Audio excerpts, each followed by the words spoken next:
Okay, so let's talk deal terms and negotiation. Now, if you're not familiar with the deal terms process, typically it goes as follows. You outline your ideal relationship with a partner. Do this by determining what your most important terms are, as well as things that are non-negotiable or that will cause you to walk away from a relationship. Propose this relationship to the partner and then calibrate with them. There might be some things that you have to give up, and there might be some things that they're going to have to give up in their ideal terms. Once you and a partner come to agreement around what the terms are going to be, then either you or your partner is going to take it to the legal team to etch out an initial draft of the agreement. Let's talk about some best practices in terms of deal terms that you should be aiming for. Number one, try to build into the agreement that you'll have access to the relevant data you need, as well as the right to create a case study. This is super important because, again, if your ability to show verifiable results is the easiest way to get partners to buy into doing a deal with you. If you get some trouble about doing this, offer to anonymize the data if there's pushback. Getting this data for initial deals is absolutely crucial, so do what you need to, including anonymize the data, as well as bending on some non-critical terms just to get that case study. Another deal term best practice, avoid third-party imposed exclusives, and if you can, aim for imposing exclusives that make sense. So generally, avoiding third-party exclusives is a good idea because it can limit your growth opportunities and flexibility. If someone says that they are the only people you can work with, that's going to hold you back from potentially pursuing some interesting opportunities in the future, and you may never know what can come along. So generally just avoid the word exclusive unless we're talking Google or the absolute best partner ever. Now, when it comes to imposing exclusives yourself, this is generally something that can be great. It builds moats against competitors, and it can result in amazing strategic value if you hold exclusive relationships with marquee players in your niche. Now, the worst that can happen when you try to aim for an exclusive is them saying, no, we're not going to do that. So if there's a specific thing you want to build a moat around, go for the exclusive. And again, the worst thing that they can do is say no, that is not something they're going to comply to. And, I'll just bring up the fact that exclusive relationships are an amazing reason a lot of people get acquired. Single platform, one of the reasons why we had such a successful exit was because we had an enormous publisher network, many of which our relationships were exclusive. And this just held a ton of long-term strategic value and potential that really, really resulted in a huge win for us. So again, the worst you can do is ask and be denied when it comes to asking for exclusive relationships. Number three, provide a timeline with a clear implementation deadline in the agreement if you can. A lot of people are just excited to get deals. The thing is, deals without actual implementation are worthless. So you need to build into the agreement that they will execute the proposed relationship by a certain date or something bad will happen. Maybe they incur a monetary policy. Maybe the relationship ceases. Whatever it is, you want to try to incentivize them to act with urgency once the contract is signed so that you can actually achieve the implementation that drives growth for your company.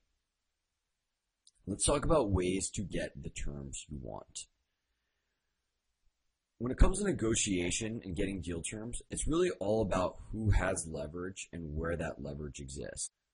When I sit down to etch out deal terms, I basically think about, okay, who has an easier time walking away from this and who has more to gain? And that's really the way that you can determine who has the upper hand when it comes to negotiation and getting the terms that you want. Now, leverage is something that's not created overnight. You can't just look at the terms of relationship and decide, you know what, they have more leverage now, but I'm just going to do this thing and maybe we'll have more leverage tomorrow. These are things that are created over the course of the history of your company and where you stand in the marketplace. But there are certain tactics you can use to maximize the amount of leverage that you have in the negotiation process. And we're going to go through those right now. The first negotiation tactic I want to bring up is good cop, bad cop. Now, if you're not familiar, you have to first understand the fundamentals. People do things for people they like, and the more that someone likes you, the more likely you are to get a deal done or have somebody bend on terms, all things remaining equal. Thus, it's in your best interest to remain in somebody's good graces at all times. So what is good cop, bad cop?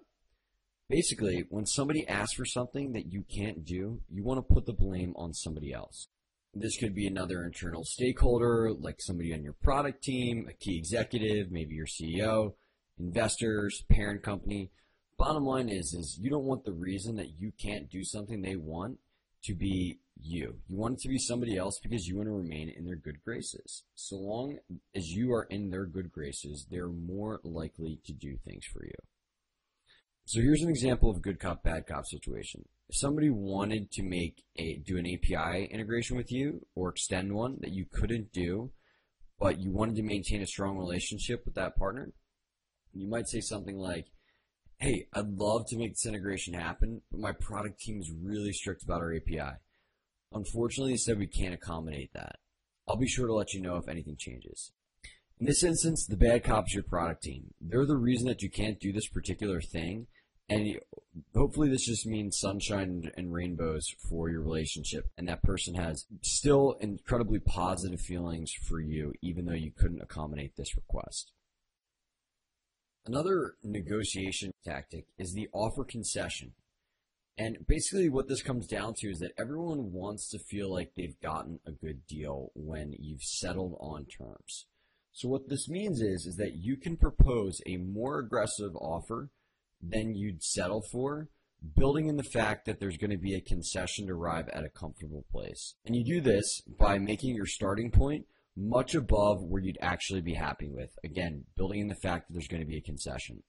So an example would be if you were happy with just priority third-party data, propose an exclusive, knowing the fact that they're probably going to say no to exclusive and that both sides are going to be happy with getting to a priority third-party relationship. Another tactic to get better terms or the terms you want is to create leverage. So not that this is easy, but if you want better terms for a deal, one way to make this happen is just to improve your positioning elsewhere.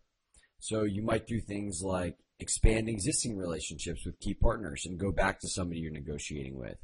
Or maybe shop it around terms that are ideal for you to see if you can get anybody else to commit that this person isn't committing to.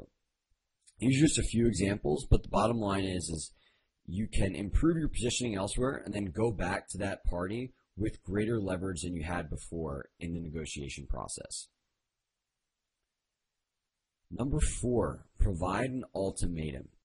If you're comfortable with potentially losing a deal or other consequences, this can be an incredibly powerful strategy. The first step is just determining what elements you can lever. So we can't give any more time. We can't give any more resources. We can't spend money unless this XYZ happens. And this is a way to basically inspire urgency to get a deal done or get the terms that you want with a partner. So just an example of this that's a little bit more specific is if we can't get this relationship firmed up by the end of Q1, our board has told me I can't spend any more time on this. So in this instance, the lever is you spending time on it. And again, that's energy, resources. Just to give you another example I've seen used commonly is if we can't get this feature implemented, I'm not going to be able to provide an engineer for the integration. And this is an internal resources lever. So ultimatums can be very powerful to expedite deals and to get the terms that you want. The last negotiation technique I wanted to bring up was alternatives. So typically, for most points of contention, there's usually another option than a yes or a no that might not be on the board. So think about ways that you can get creative and still get that win-win without sacrificing your most important deal tenets. A few examples could be they want to be your only partner with access to your data, so exclusive. And your ideal situation is that you want everyone to have access to the data. Instead of simply not working together or saying yes or no, maybe something you could do is give them access to a part of that data or a piece of data that no one else has access to, but maintain the ability to provide it to everyone in the future should you desire to pursue this. So this is an example of a potential alternative to a situation that might satisfy both parties and get a deal done.